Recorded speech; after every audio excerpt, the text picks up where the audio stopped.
Hello and welcome to Recall Gaming Exploits, and today we're going to be doing part 2 of Life Before COD. Today we're going to be focusing on GWAR 2. Just a reminder, this is focusing only on modern military shooters of the current gen. So this is anything that's like Halo or Counter-Strike before this generation, not included. This is just anything before COD, Modern Warfare and the start of the generation and modern military FPS. So sorry Halo, once again. Anyway, so GWAR 2, this was literally COD before COD. Ghost Recon had a bit of a teething problem growing up in the previous games that came out, but as soon as GWAR, the first one, Ghost Recon Advanced Warfighter, came out, it really came out as the most popular modern military FPS on any console system. It blew people away. It was ahead of its time with its animation. The sheer amount of options that it gave the player was incredible at the time. Unlike Rainbow Six, where it was mainly based in the Las Vegas area, it was all CQC, close quarters, and anti-terrorist, very small scale battles. This was set out in essentially a war zone.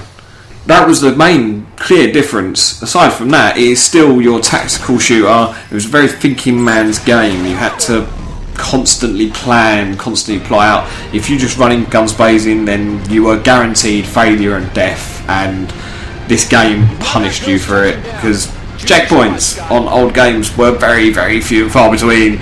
So it meant a lot of replaying. Same with Rainbow Six, in fact. Both of them published by Ubisoft, both of them from Tom Clancy, based on Tom Clancy novels. So you can see where the similarities come about. But this game was so advanced for its time, for its animations, even some of the texturing. It's hard to believe now that this is still a current generation game and not a previous generation game. But back then, this was incredible. It was amazing to look at. You saw this game and you knew that you'd entered the next gen. It was as simple as that. It was a spectacle. The sound design for its time was amazing. Despite its tactical thinking man's game, hardcore elements that were at the heart of this game, it still managed to get a huge following, whereas nowadays a game like this would not get a huge following because it would struggle to get the young gamers on board and the pseudo casual gamers. This was such a hardcore experience. This was the closest you could get to having any kind of military simulator on a console. You didn't get one till Operation Flashpoint came out many years later. So the reason why this was so popular in the end is not really that much of a surprise, because no one on the consoles had seen anything like it. Of course, PC players had this kind of game for years, but on the console this was brand new. It was the new coolest toy that ever came out. And obviously when Call of Duty came out, it really did blow it out of the water, because it opened the market up for other gamers, that people that were new to gaming could get on with COD, whereas with Ghost Recon it was a serious affair. This was a game you had to sit there in silence and concentrate on to have any hope of success, and it was the most popular multiplayer game other than say Halo back then, and it was basically neck and neck for a while. That's how popular this game was. This was COD back in its day. It was ridiculous how insanely popular it was, and shocking that it was that popular as well, considering how detailed the game is. Unfortunately, I can't provide any kind of competitive multiplayer footage as the community or the player base has died off, and of course, because it's been many years since this game came out. It came out back in 2007, and they've had Future Soldier come out since then, so yeah, it's not a surprise that the community's dead really for this game. But I have got some co-op footage that I have recorded, and it just shows how far the generation has came along since then. The spectacular set pieces you get now were not quite possible back then.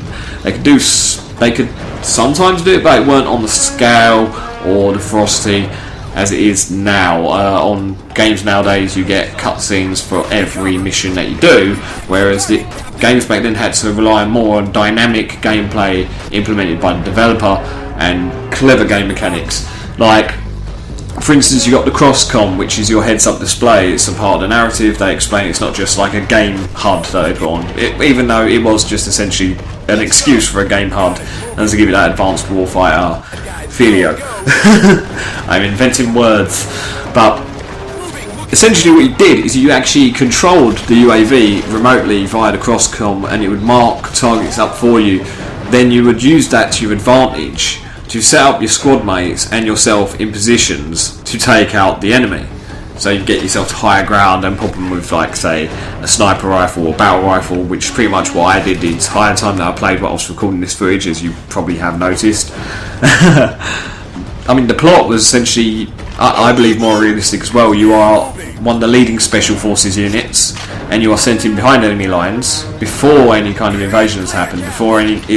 It's like a preemptive strike, essentially, and you are taking out main strategic enemy positions like artilleries and various other things. But the fact you could pick your squad members as well, there was just so much detail put in this game, like Rainbow Six as well. So much detail in this game. You didn't quite have as many customizations options as Rainbow Six, but I think the grand scale of this game really absorbed players, and that's what made it more popular than Rainbow Six. It was essentially the battle that's going on between Battlefield and COD now. You had GRAW, which was your grand open scale, big maps. You could even simulate military co-op missions where you had AI soldiers with you, and the AI wasn't very good. I will point that out now. Example coming in a future video.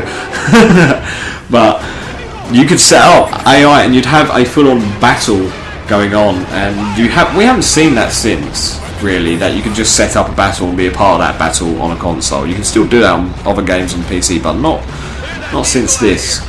But this game back then was incredible. Now it is really showing its age though.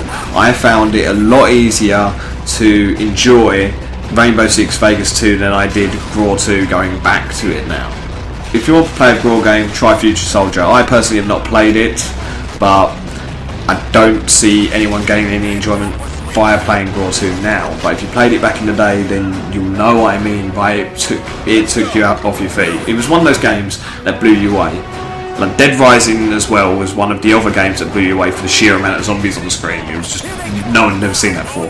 This is the same thing. No one had ever seen a shooter on this scale with this amount of dynamic interactions. But anyway, that is all from me. This game was incredible back in the day. It's not so good now. Like I said, I did find Rainbow Six Vegas 2 a lot easier to get along with and still enjoyable, up until the point where you die, by the way.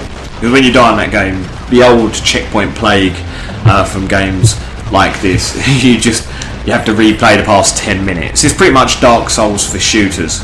You put the difficulty level up and you have to hit the same checkpoint over and over and over again until you mastered the section. That's pretty much what it was like for both Ghost Recon and Rainbow Six, the Tom Clancy games back then. They were the Dark Souls of shooters, and then COD came along and introduced this whole new dynamic and way of making first-person shooter games and blew everyone away. More on that on the next episode, where I will be doing COD and we'll be explaining exactly what changed, how it changed the first-person shooter market, and how it's made us view first-person shooters in a different light ever since. Thank you for watching Recall Game Exploits. If you like this, then like, comment, subscribe, and thank you for watching. Goodbye!